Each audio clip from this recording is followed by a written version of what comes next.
You're listening to the Veterans Impact Show, continuing the mission of service and bringing together our civilian and military communities. Brought to you by Fairway Independent Mortgage and Lone Star Wealth Strategies.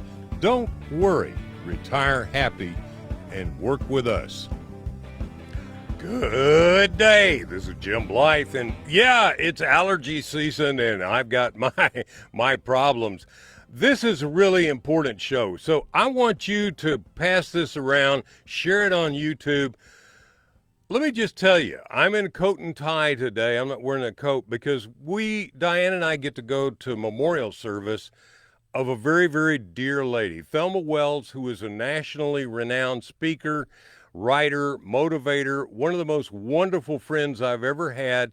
I helped her with a reverse mortgage, 17, 18 years ago. And it really helped her and her family. And one of the important things that I did at that time is I said, you have to have your affairs in order. You have to have wills. You have to have statutory durable power of attorney. You have to update them. You have to have them current and legal in the state of Texas.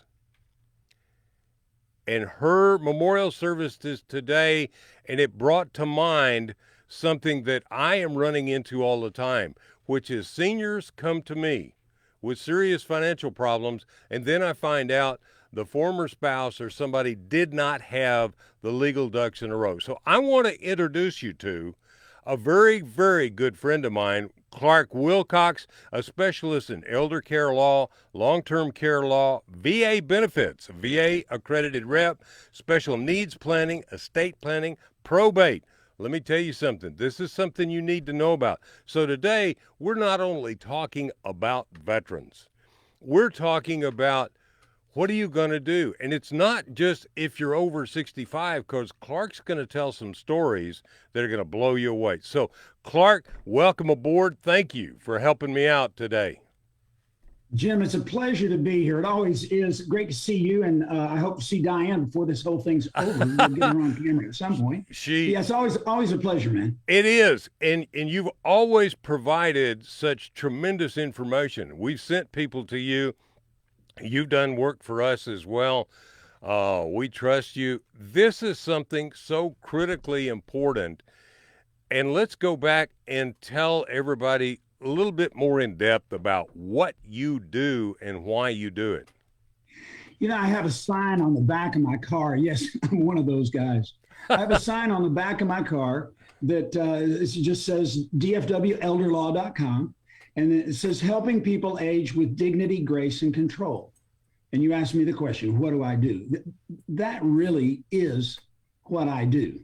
But I do it through the practice of law and a focus. I don't chase ambulances. I don't do divorce work or criminal defense work or anything like that. I do elder law. I do the probate that falls out of that, the estate planning that falls out of that, the VA qualification planning that comes out of that, which is a form of estate planning, and Medicaid, those sorts of things. And it's about making sure that people are well positioned as they age, so that their adult child caregivers, the other trusted family and friends, their trusted loved ones are positioned, and that they themselves are positioned in such a way that they don't fall into the potholes and the pitfalls that I know from experience are in front of them. And when I say from experience, I have laid to rest a 93-year-old mother and a 98-year-old veteran dad, and I've helped hundreds of clients through this season in life. And it's not easy. It is only predictable to a certain extent. And if you're not well positioned and if you haven't considered all the issues, it can be a real pain. Oh, it can be a nightmare. Now, let's stop for just a second, because we're talking about elder care, but it isn't just elder care. You told me a story several years ago about the young woman who was killed, wrongful automobile accident. Her 7-year-old daughter died, but the baby was at the babysitter's. Tell that story, Clarke, because that's about a 20-something-year-old who had nothing to be able to guide and direct and take care of her kids. Tell me with that story. Just in a nutshell, Jim, there was nothing in place to make sure that that child would get any of that money. And because it was such a large sum of money, because it was a wrongful death case, because there were several defendants involved, there was a huge fight over it. And the child wound up with hundreds of thousands of dollars instead of millions of dollars. And unfortunately, I will tell you the truth, in that instance, the lawyers got an awful lot of the money the child didn't get. In that particular instance, had there been a supplemental needs trust or even a contingent trust inside a will, something that could have been the target for that wrongful death benefit, then that child would have been taken care of. But because there wasn't, so much money just vaporized. And with a child that young, that many years ahead of them, it certainly is a critically important and bad mistake that was made. But, 20-year-olds are bulletproof. And you and I both know that. And families, even with older people, they don't like to talk about these things. And as a result, sometimes, candidly, more times than not, there's nothing in place to begin with.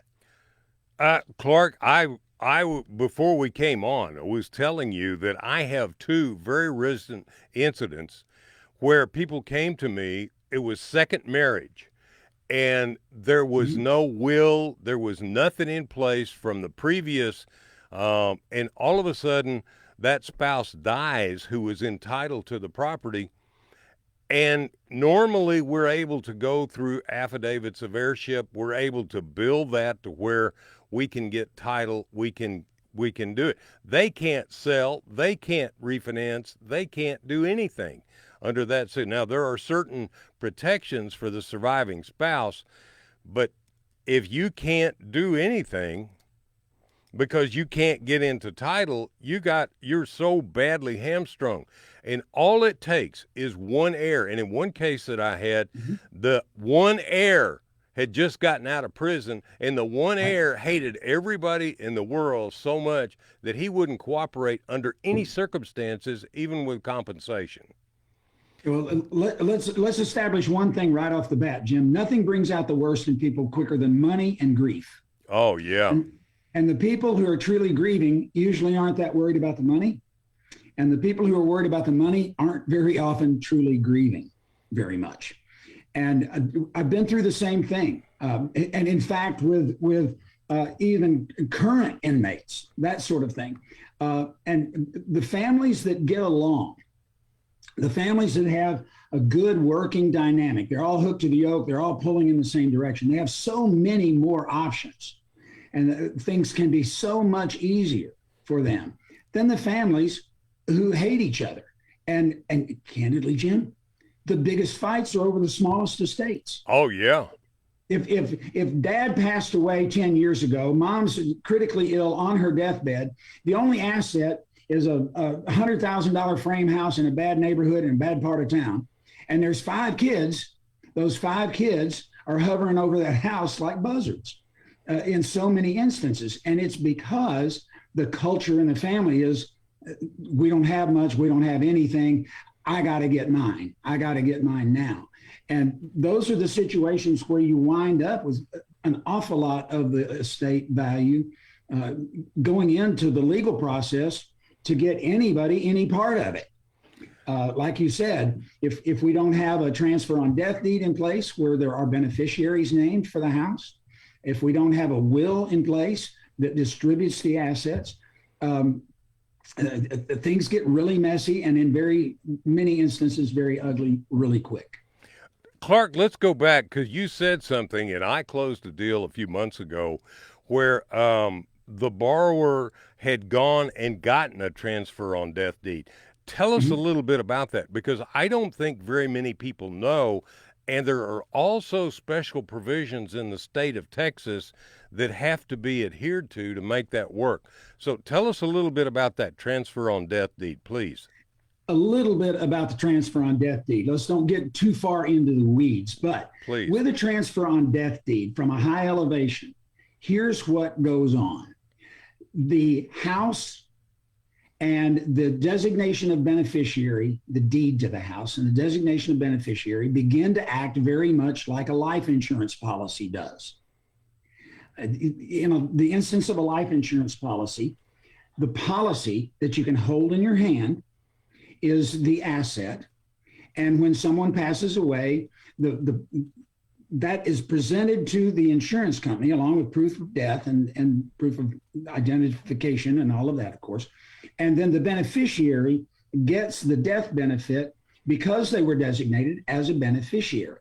That's probate 101. If it passes from me to you, Jim, because I designate you as a beneficiary, then it is not a probate asset. It doesn't have to go to probate in order for you to get possession of the asset that I gave you as my beneficiary. Well, now with a transfer on death deed, the deed acts very much like that policy, and my having designated you as my beneficiary makes it operate very much in the same way. Without that having to go to probate, you can then go to the title company after a process, a simple one, and get that residence, for instance, or that piece of property retitled into your name. Why? Because I designated you as the beneficiary. There's another thing when we hold property that a lot of people don't know, and the statement generally has to be on the deed. You have to say that we intend to hold this property with joint right of survivorship. Husband and wife, for instance. Husband and wife. We intend to hold this property with joint right of survivorship. Well, when the husband dies, then by operation of law, based on that statement, basically that contract within the deed, then that property that belonged to him becomes 100% hers. We're a community property estate. He owns half of it. It's his community property. She owns half of it. It's her community property. But they don't have any interest in each other's community property. But with joint right of survivorship, that changes. And because they have made that statement of intent on the deed, then boom, the minute of death, ownership in the other spouse's half vests in the survivor. You know, Simple where this is and neat. so important too, because I have a lot of young veterans who listen in. They're either getting ready to be deployed or they have been deployed, and they're overseas. And what if something happens? If you don't have this in place, if you don't have these things in place, it's going to take time and money for your family. And if you're in the military and on a limited income, your spouse, and trying to get all of the pieces of the puzzle put together, it's going to take some time. And she may or may not be able to, or he may not be able to sell that house or do whatever they need to do to move back to where the family was. I've seen that happen. So even for active duty military and veterans, they have to, in my opinion, they more than anybody have to have all of this put together, especially to protect the wife and the children. Absolutely. And candidly, and most of the lawyers in town would shoot me if they knew where I was right now, but I'm going to say it out loud. Most estates, most modest estates can be handled without a will, without a trust, and without going to probate. Okay. But you have to plan ahead. You have to position yourself correctly in order for that to happen. Okay. Every one of my clients, Jim, veteran or not, every one of my clients has. All right, I've got to interrupt this thought because we're going to a break to hear from all of our sponsors. When we come back, I want to continue this conversation with Clarke Wilcox, an elder care attorney, a VA benefits attorney, a Medicaid attorney. Let me tell you something. You need to know about this because I experience it all the time in what I do as a certified senior advisor. I've sent people to Clarke. I've heard the stories. I've got the stories. I'm telling you. If you don't plan, if you don't have a plan, then your family is going to fail. It's going to end up in a mess. And Clarke and I have seen it time and time again. So this is We Jim have. Blythe. We're going to give you Clarke's information when we come back. Stay with us, Facebook. Stay with us on the radio. You were saying a minute ago about you can do without a will, but you better have the right planning. Let's define that for Facebook a little bit deeper. Okay? When I say that you can handle most modest estates without a will, without a trust, and without going to probate, we're talking, Jim, about making sure, and when I say most modest estates, we're talking about 99% of the households in America. We have a residence, a marital residence where he and she live, or where the married couple lives. Mm-hmm.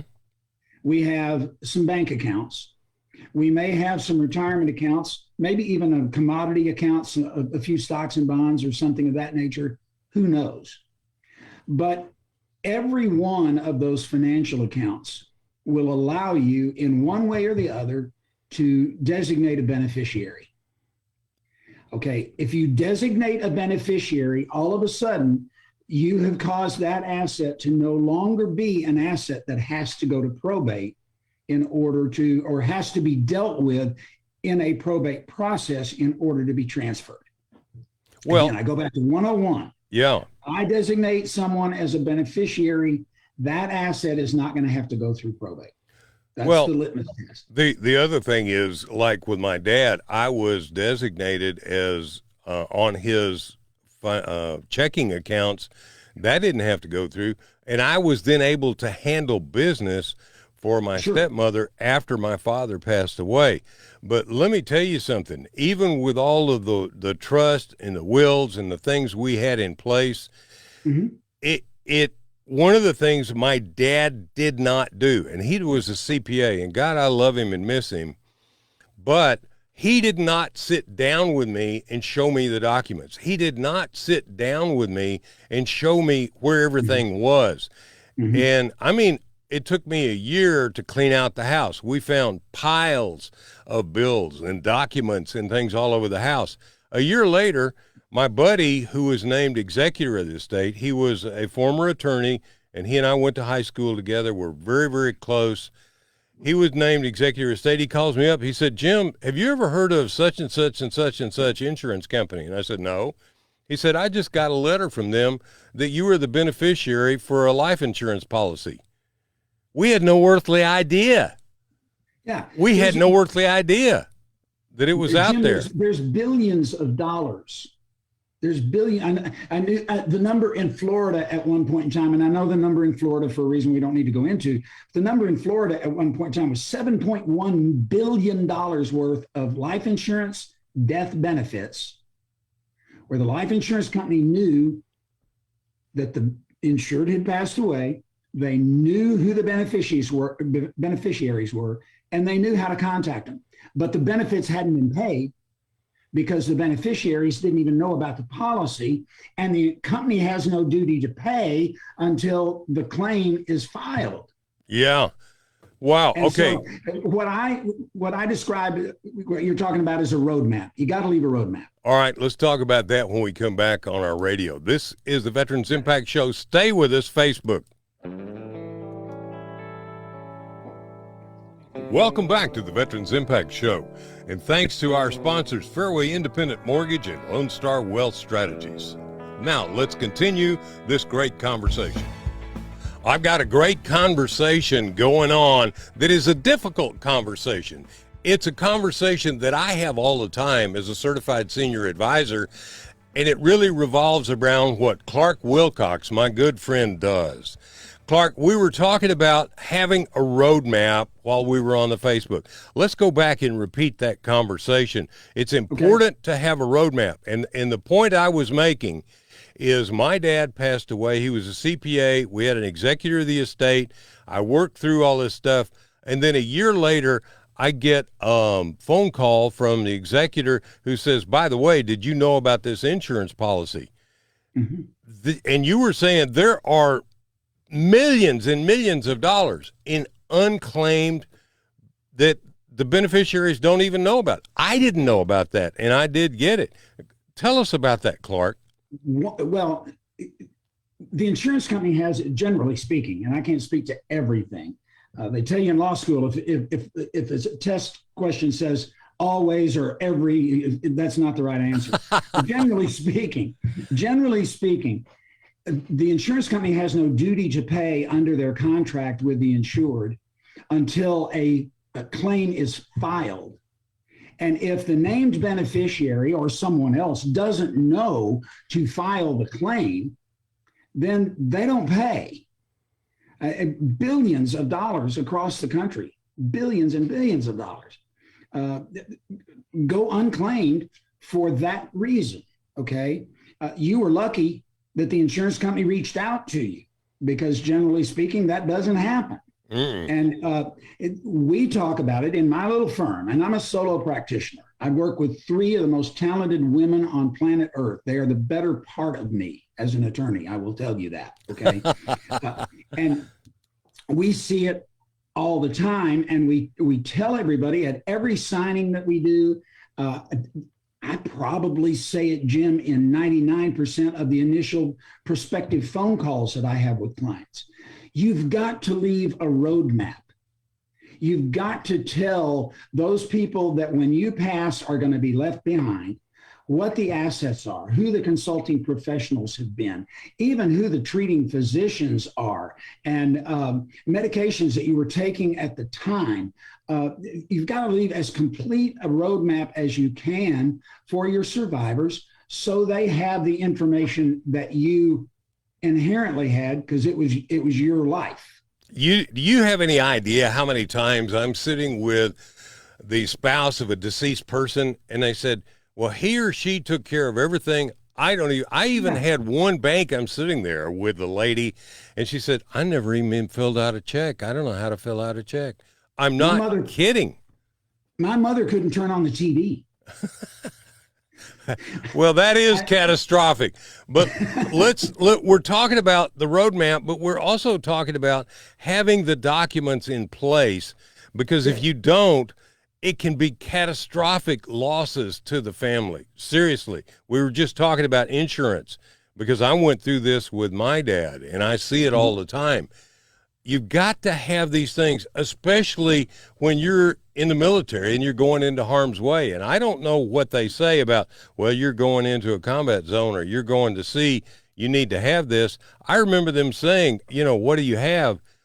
But it really wasn't emphasized. And you've got to have these things for your family.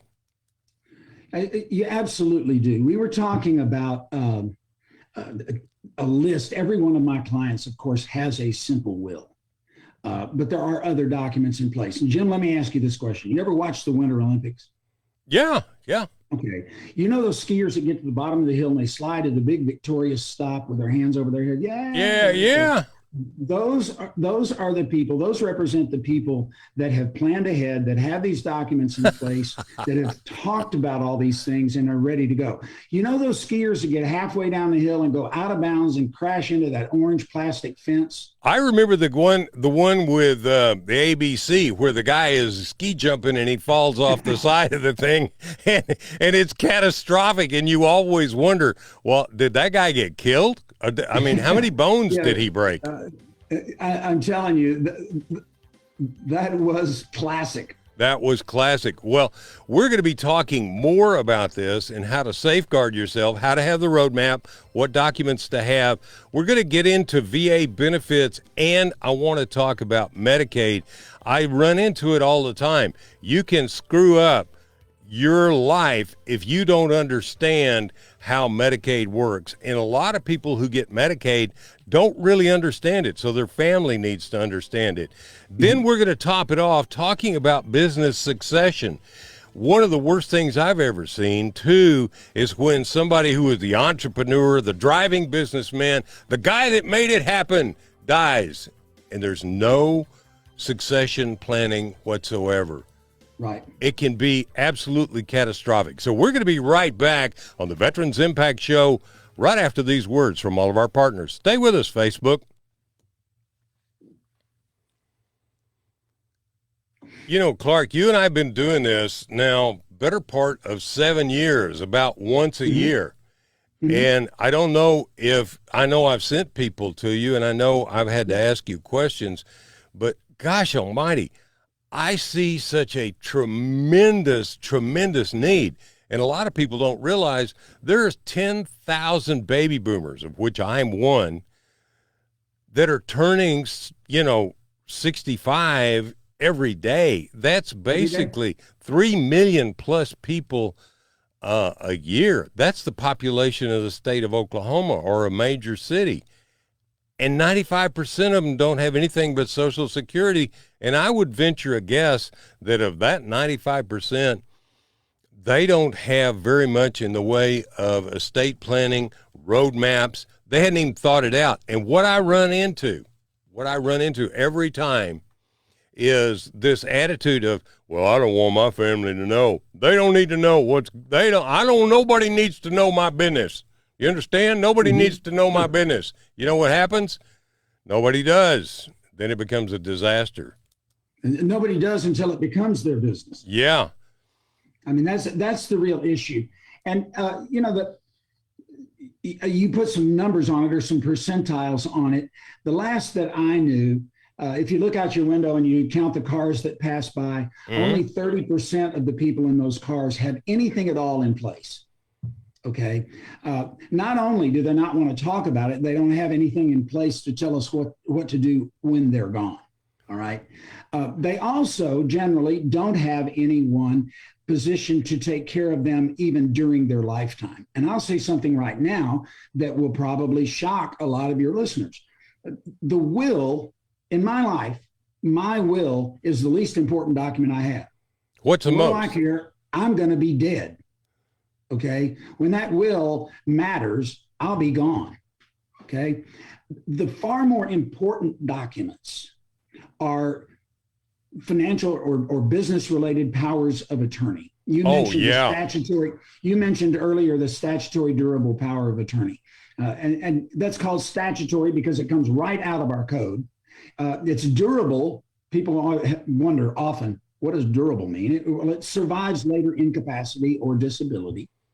But a power of attorney to allow you to pitch in and take care of the business affairs of that person that appointed you as their agent under that power of attorney document. Okay.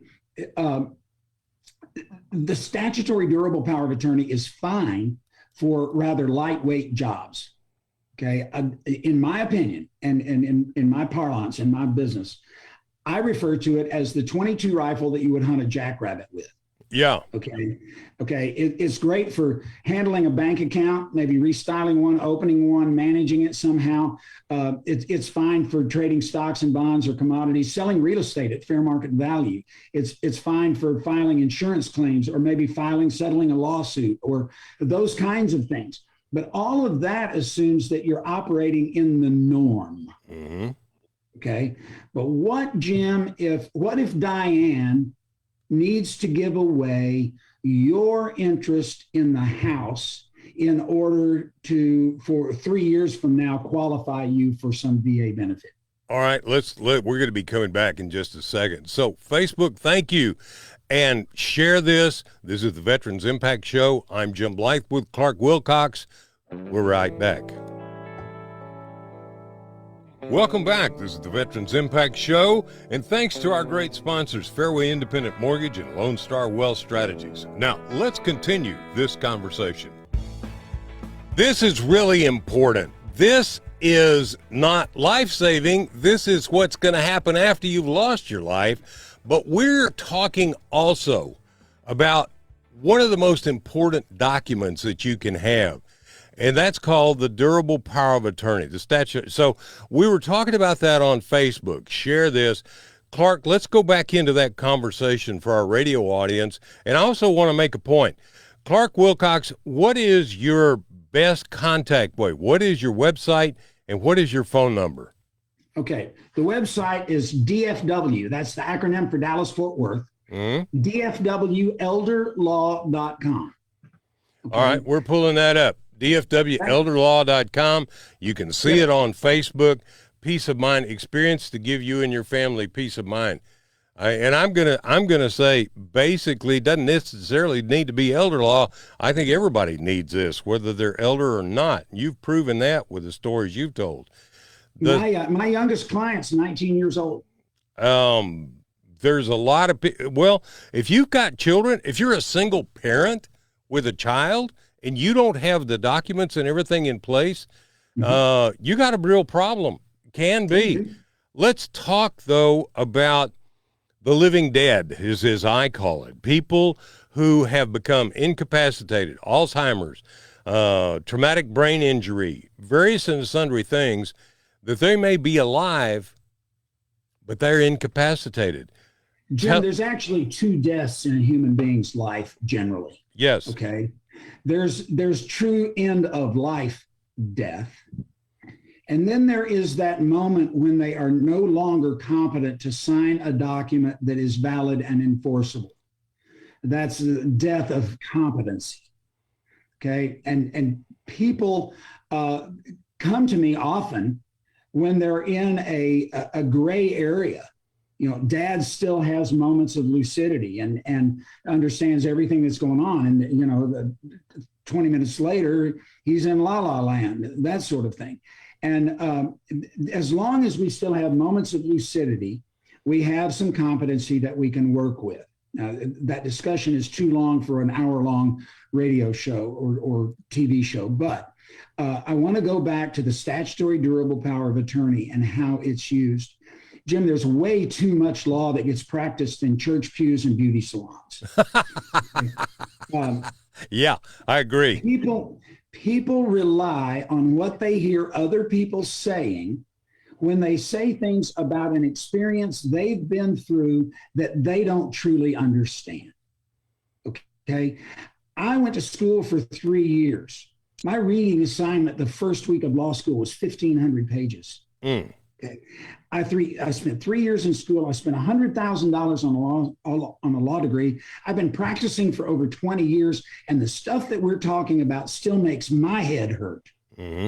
Okay, so don't for a minute think this is Chip and Joanna Gaines assisting somebody with a do-it-yourself remodeling project or something. This is not a DIY project that we're dealing with. And the statutory durable power of attorney is a great document to have in place. Dad just gets tired of dealing with these bills. He's got an agent assigned or designated under a statutory durable power of attorney. That son or daughter or whomever is going to be able to pitch in and pay dad's bills and take care of things, no problem. But again, what if we're in a situation where your wife, Diane, needs to give away your half of the house to qualify you for a benefit? At that point, the lenders, the title companies, the people that are securing the loan in whatever way or issuing the title policy, whatever the case might be, they're going to want to see more express language, which is why I generally will always suggest that we also do a general durable power of attorney. Statutory durable power of attorney is about 3 pages. It comes straight out of our code. Okay? Right. Most lawyers do not amend it in any way. I do in the gifting limits, but that's another discussion for another day. But 3 pages. The general durable power of attorney is more like 30, 35, 40 pages of very express rights and powers that agent has because of the way the document describes things. All of my clients have a medical power of attorney, and my medical power of attorney actually contains a HIPAA release as well. Healthcare information is heavily guarded. And because it's heavily guarded, if we need your medical records, Jim, and you can't get them for us, then we need agents that are designated as people who can go to the providers and get your records. When would that matter? Well, you've been laid out in a horrible car crash. You're incompetent at this point, and we need to sue the other driver. We have to have the medical records in order to establish the damage model. Okay, how big a lawsuit is this? Well, there you go. If we got to have HIPAA agents designated in order to be able to go get your records for you. All of my clients have a an advance directive in place. Now, people generally hear this referred to as a living will. I hate that. I don't know where they came up with the name. It's not alive and it's not a will. But regardless, the advance directive. Do you remember the young woman down in Florida, Terry Schiavo? Yeah. Oh, God. What a horrible, horrible, horrible situation. She had been brain dead for years. And the husband finally got to the point where he wanted to disconnect her from life support. Her mom and dad couldn't bring themselves to do it. And that's the description of the case from a very high level. Okay. If they'd had this little document in place, they would have avoided years of litigation against each other, hundreds of thousands of dollars. Exactly. And avoided also, Jim, the schism that developed in the family that has never healed up. Yeah. Okay. If it's defined, it's not going to be a contest. Excuse me. Go ahead. Right. And the fact of the matter is, it's your opportunity to make your own decision about life support. And there's two scenarios that are addressed. There is the scenario where you have, like Terry Schiavo, irreversible condition, brain damage. The other scenario is a terminal condition, like a really aggressive cancer. Well, the medical and legal issues that fall out of those scenarios are different. So in the modern documents that we do, we handle them in separate sections of the document, and you get to make your choice in both of those scenarios.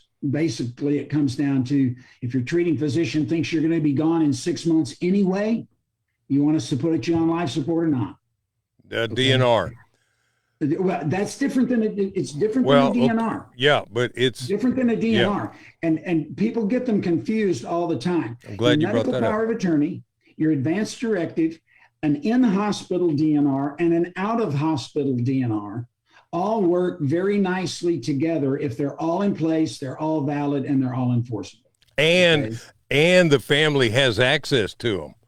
And the family has access to them and can find them. Let's remember, a DNR is do not resuscitate. Right. Out of hospital is that document that would control the paramedics in your living room. Yeah. Okay.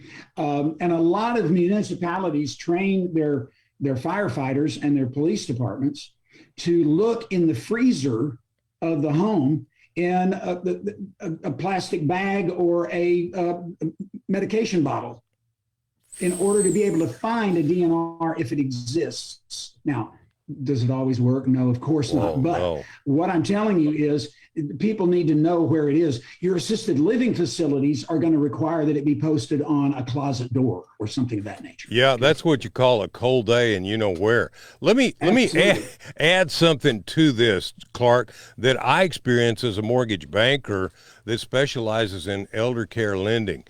One of the things is when you have these documents, when you have these powers of attorney, if you don't have a doctor's letter that says you were competent at the time you executed this, and then you don't have an additional doctor's letter that says right now you're out of it. You can't, and here's the condition. There are title companies and lenders that won't accept the power of attorney without those letters. And one of the reasons is there's been so much elder abuse by powers of attorney. So they require that, when you signed it, you were competent, you were of sound mind, not just a statement in the will that says you're of sound mind, etc. There's a doctor's letter that backs it up. And this can't be from an attorney. I did this and he's okay. No, got to be from a doctor.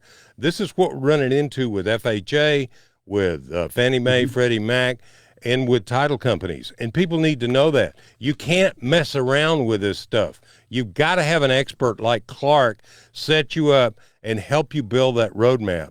And Clarke, one more time, and I believe we've got up your website, DFW, eldercarelaw.com. Elderlaw.com. Yes.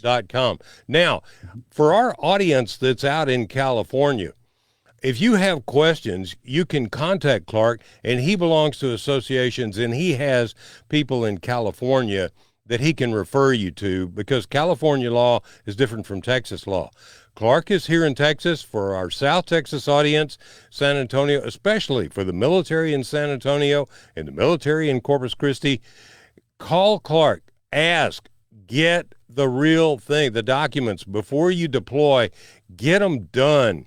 Because if something happens to you, you don't want to leave your family in a bind.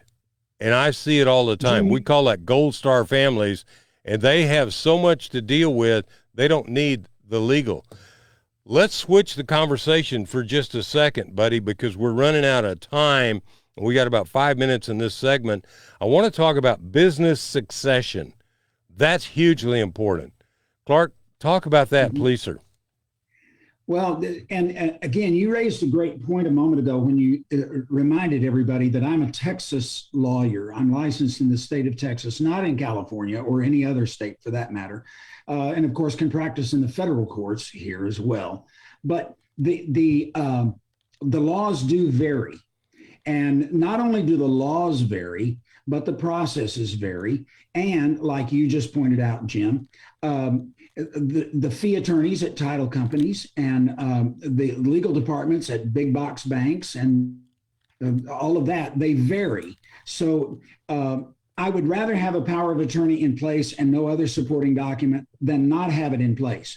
But the more well-papered everything you're doing is at every juncture, the better off you're going to be. Now, business succession. 90% probably, I don't really know what the number is, but 90% of the population that's in small business, and we supply most of the jobs in this country, most of them came up with a great idea, started working, maybe ultimately opened after they opened a few truck doors, in lawn service, maybe then they finally opened a storefront and never got around to actually completely forming a business, okay? And when I mean forming a business, here in Texas, our weapon of choice, to use a phrase, is the limited liability company, okay? We rarely do partnerships here. Because when we do partnerships under Texas law, the partners have an awful lot of authority to obligate each other for major debt, for instance, or other contractual obligations, that sort of thing. So we steer away from those. I don't know what the law is in California or Massachusetts or Oklahoma, but in Texas, we steer away from those. And we go to the limited liability company because it affords many of the same safeguards as a corporation, that, but without as many of the formalities. Then there's your S Corp and your C Corp, and those are federal things. They're the same in every state.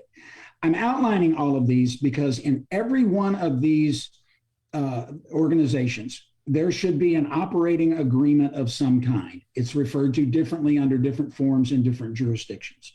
But there will be a set of rules, just like the inside of your board game box. There's going to be a document that sets forth the rules of how things are done in the company. And one of the provisions, one of the rules is going to be what happens when an owner dies. Okay. And if you can describe in that provision what happens when an owner or a member or a shareholder dies, maybe it's closely held and there's some restriction on selling shares, having written language that describes what happens at that point is going to avoid an awful lot of trouble. Clarke, I've seen it so many times. I've also seen it where the husband had this great business, the kids were running the business, the husband dies, there's no documents in place, and all of a sudden, money takes over from family, and the wife is out in the cold. I've seen that more than once. If you don't document it, it didn't happen. That's my belief, and that's where I have learned in the mortgage industry, if you don't have the proper documentation in place, if it's not documented, it didn't happen. It doesn't exist. Therefore, the legal system, the financial system doesn't accept, well, he has a good old boy and he wanted this and he wanted that. Doesn't work. We're going to be right back after these words from our partners. This is the Veterans Impact Show. We're putting on a tremendous seminar for people that's right now. You talked about the roadmap, business, probate, all of these things, estate planning. Facebook, you need to find out. Clarke and I are not just trying to blow smoke. We know from personal experience, me as an elder care lender, Clarke is an elder care attorney, that so many people do not have documents in place to protect their family, do not have documents in place for business succession, do not have roadmaps. Even if it's not an elder person, even if, and Clarke was saying his youngest client's 19, what does that kid do? Goes to college for the riskiest years of your life. Oh, yeah. And let me tell you why that is. I don't care what your age is. You're a bad car wreck, a head injury, maybe a fall, a major stroke, or a heart attack away from having the same issues that my dad faced at 98. Elder law issues don't necessarily happen to elderly people. Boy, okay? That's for sure. It's how we categorize it. It's how we name it. But there are an awful lot of people that face elder law-like issues that are much younger than you would think. In fact, right around the corner from my home office here, I have a client that's been in a Medicaid-funded assisted living apartment for 15 years and is 45, I think, something of that nature. I have a client in Denton that is a ward of the state that has been a ward of the state since shortly after birth. Now, the subject of a guardianship, and that's how that person becomes a part of my client roster. But nonetheless, that's the reason I have a 19-year-old client. Let's just leave it at that. Go ahead. Clarke, I got to tell you, one of the things, this is a veteran show, and I want to emphasize when we come back, and I want to emphasize on Facebook, you do the veterans benefits. A lot of people go, oh, I can go to the county service officer, or I can go to the American Legion, or I can go to VFW and get an accredited rep that will help me with the paperwork. But there's a lot of other things that are related to VA benefits that if people don't know about, they'll hit a wall. They won't hit a wall. They'll hit a steel deck, and that ain't no fun. So when we come back, let's keep it short because this is a short segment, but let's talk about the necessity for understanding your VA benefits and how important that is. Can we do that? You got it. All right. Absolutely. You know, one of the things we talked about and never done, and I am going to do it this coming year, because we've been doing this 8 years now, and that's have a lunch and learn that anybody wants to come can meet with you, can meet with me, can meet with maybe someone from the VA healthcare system, someone who can help them in other areas. I think it's important that we put together a workshop, a lunch and learn. People get the fact. They can get enough of the facts to go, oh, my God, I got to go talk to Clarke. I got to go talk to somebody. All right, here we go, back on the air. Thank you, Facebook. Share us on YouTube. Share us on Facebook. Welcome back. This is the Veterans Impact Show, and thanks to our great sponsors, Fairway Independent Mortgage and Lone Star Wealth Strategies. Now, let's continue this conversation. Well, I want to say this is always an exciting opportunity to talk with Clarke Wilcox. And I want to interject real quick. Nathaniel Smith with Ascend Podcasting is making this a great program with his technical skills. You go to Nathaniel at ascendpodcasting.com. Clarke, I want to come back, very short segment, and talk about the veterans benefits and what you don't know can drive you crazy and hurt you. Okay, very quickly. There is a benefit that I deal with all the time called aid in attendance. Exactly. Only 5% of our veterans know about it. Less than 1% ever get it. In days gone by, back in the day, I could void a veteran's estate today under the rules and apply and qualify him for aid and attendance tomorrow. But they have changed that in recent years, and there now is a 3-year look back period that if you want to qualify for this pension benefit, which is a tax-free pension benefit for a married couple, it's a couple grand a year, or a month rather, tax-free for life. Okay, so if you want to qualify for it, you may have to plan in advance. Well, now you have to plan 3 years in advance because they have established this look back period. And what that means is that when you apply, they're going to look back in your financial history for 3 years. And they're going to look at everything that you did in order to determine whether or not you qualify. That's from a very high level. That's without getting in the weeds or anything of that nature. But you have to think about it ahead of time if you want to qualify for it. And many veterans can when it's time to move into assisted living. That's when the stars generally align for most veterans, because your income, which is a major consideration, can be adjusted downward by all of the medical expenses that you have that are unreimbursed. And the VA still regards every dime you pay to an assisted living facility as an unreimbursed medical expense. Let me put a little meat on this, because I got a call from a lady in Richmond, Virginia, who was listening through one of our affiliates in Richmond. Basically, her father was a World War II veteran. He now could not do, 5 things you have to be able to do: eat, put on your clothes, etc. No, you have to need assistance with at least 2 of the activities of daily living, which are the activities you're describing. And they were just beside themselves, and he wanted to have home health care, and I connected through my county veteran service officer with a VA accredited rep in Virginia. They got him the aid and attendance pension. Now, this was before they made the changes, which were, I think, about 2 years ago. Correct. Yes. Right. And so within less than 30 days, he got the pension, and they got a certain amount of back pension. The amount of the pension was $2,390 a month. Did you hear that? Tax-free. Tax-free, $2,000, plus it did not affect his Social Security or his military retirement. And that enabled them to take care of him in his home. Then the accredited rep was smart, like Clarke, and made sure the wife was the beneficiary. I've got a situation right now where a veteran passed away, and he thought he had the wife as a designated beneficiary.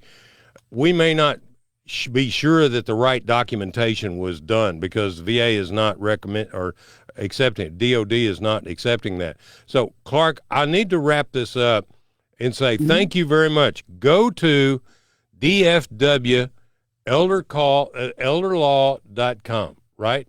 DFW. Jim, can I do something really unusual? Go. Everybody, my cell phone number. Yes. My cell phone is 214-395-8085. 214-395-8085.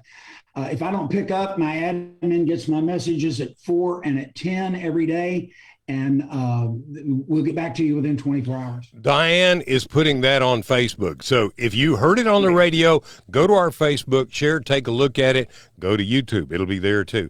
Clarke, as you know, I like to close with a prayer. So I would like to say, dear Lord, thank you for a wonderful woman like Thelma Wells, and she will be greatly, greatly missed. Thank you, Lord, for protecting our active duty military, our first responders, and those around the world who are working to protect us. Thank you, dear God, for all of that. Thank you for our veterans who are leading the way in their community, making a huge difference. And thank you for men like Clarke Wilcox, who help those who need it the most with legal care. Thank you, dear God, and we are so appreciative for all you do and the blessings you bestow. Thank you, and boy, I am so thankful. Amen. Clarke, it's a blessing to have you aboard. It's a fantastic thing. This was the Veterans Impact Show. All right, Facebook.